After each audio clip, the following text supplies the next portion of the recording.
रितु, कहाँ जा रही हो? सुधा के घर एक पार्टी है उसके यहाँ। ऐसे कपड़े पहनकर सुधा के घर जा रही हो? क्यों, क्या खराबी है इन कपड़ों में भैया? ट्रेंडिंग के हिसाब से ही तो है। भूमिका, भूमिका, क्या ये, क्या है ये? किस तरह के कपड़े पहनकर ये घर से बाहर जा रही है?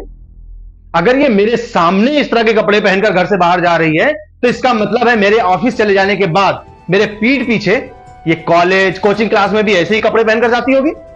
हाँ, जाती तो है ऐसी ड्रेसेस पहन के।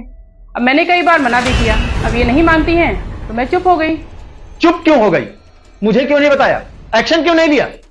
हाँ, अभी कुछ बोल दूं तो लोग यही कहेंगे, बिन माँ बाप की बच्ची है, भैया भाभी ने जुल्म ढा रखा है इनके ऊपर, इनको खुद नहीं समझना चाहिए। अरे दुनिया क्या समझेगी इससे मतलब नहीं है। तुमने अपनी जिम्मेदारी क्यों नहीं समझी? प्लीज आप लोग अपना ड्रामा बंद करेंगे? इतना इशू क्या है और क्या खराबी है इन कपड़ों में भैया? खराबी? अरे इस ड्रेस में अच्छाई क्या है? तुमने कभी अपनी भाभी को भी ऐसे ड्रेस पहने हुए देखा है? कम ऑन भैया, भाभी ऐसे कपड़े पहनेंगी? ऐसे कपड़े पहनने के लिए ना फिट बॉडी चाहिए, मेंटेन फिगर चाहिए। ऐसे बेडोल शरीर के लिए ये कपड़े नहीं है। रितु, क्या कर रहे हैं आप? रुक जाइए। और रितु, ऐसे घटिया कपड़े पहनने के लिए मेंटेन बॉडी और फिगर का होना जरूरी नहीं है।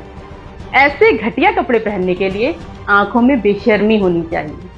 ऐसे घटिया कपड़े पहनने के लिए अपने घर वालों से बेइंतहा नफरत करने वाली सोच होनी चाहिए।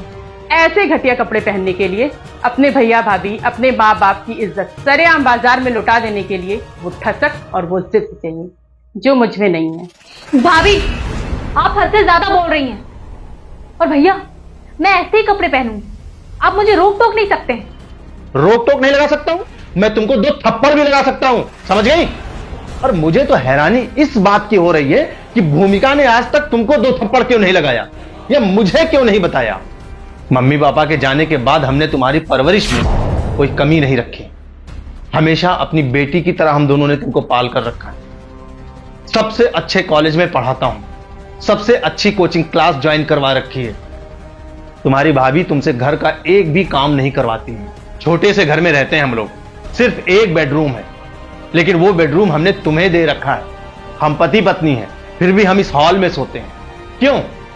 ताकि तुम अच्छे से पढ़ाई लिखाई कर सको, इस गरीबी से बाहर निकल जाओ, अच्छे घर में तुम्हारी शादी हो सके। लेकिन अगर तुम्हारा सारा ध्यान इस ऊल जलूल ट्रेंडिंग फैशन पर रहेगा, सारा दिन तुम सोशल मीडिया में घुसी रहोगी, तो बेटा आज के 5 साल के बाद तुम आज के दिन को लेकर बहुत पछताओगे। लेकिन भैया, मेरी सारी सहेलियां ऐसे कपड़े पहनती हैं। अपने भाभी के सर पर हाथ रखकर कसम खाओ और बताओ कि तुम्हारे कॉलेज की, तुम्हारी कोचिंग की टॉप 10 ब्रिलियंट लड़कियां जो पढ़ने में ब्रिलियंट हो, वो ऐसी ड्रेस पहनकर आती हैं? नहीं ना बेटा, फैशन की शुरुआत फिल्मों से होती है, और फिल्मों में तुमने देखा होगा कि हीरोइन हमेशा सादे कपड़े में होती है। उसके आसपास की जो 10 लड़कियां होती हैं ना, वो ऐसे ऊल जलूल छोटे कपड़े पहनी होती, ताकि हीरो उनको देखे, मगर हीरो उनको घास भी नहीं डालता। क्यों? क्योंकि सादगी अपने आप में एक आकर्षण है, उसे किसी बनावट की जरूरत नहीं है। तुम अच्छी लगती हो, खूबसूरत दिखती हो, हमने तुम्हारे लिए और भी ड्रेस खरीद कर रखी है, उसको पहनो, उसमें तुम और भी अच्छी लगोगी। मुझे एक बात बताओ, तुम ऐसे कपड़े पहनकर बाहर जाओगी, सड़क पर बैठे हुए छिछोरे तुमको देखकर सीटी बजाएंगे, बेवजह आकर जबरदस्ती तुमसे टकरा जाएंगे और फिर सॉरी बोलेंगे। हम किसको किसको नैतिकता का पाठ पढ़ाएंगे? इससे अच्छा है कि हम खुद अपनी मर्यादा में रहें, हमारे माँ बाप भैया भाभी ने जो संस्कार दिए हैं उन संस्कारों में रहें।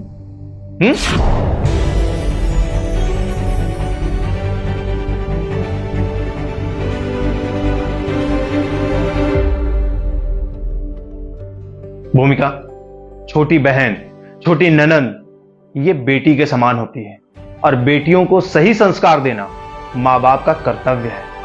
इस कर्तव्य से कभी पीछे मत हटना, वरना एक दिन बहुत पछताना पड़ेगा, मैं बता दे रहा हूं। कितनी अच्छी लग रही है हमारी गुड़िया रानी, है ना? ऐसी ही ड्रेस पहना करो, हमें भी अच्छा लगेगा और बाहर वालों को भी अच्छा लगेगा। अब चलो जल्दी से 1000 रुपए दे दो। तू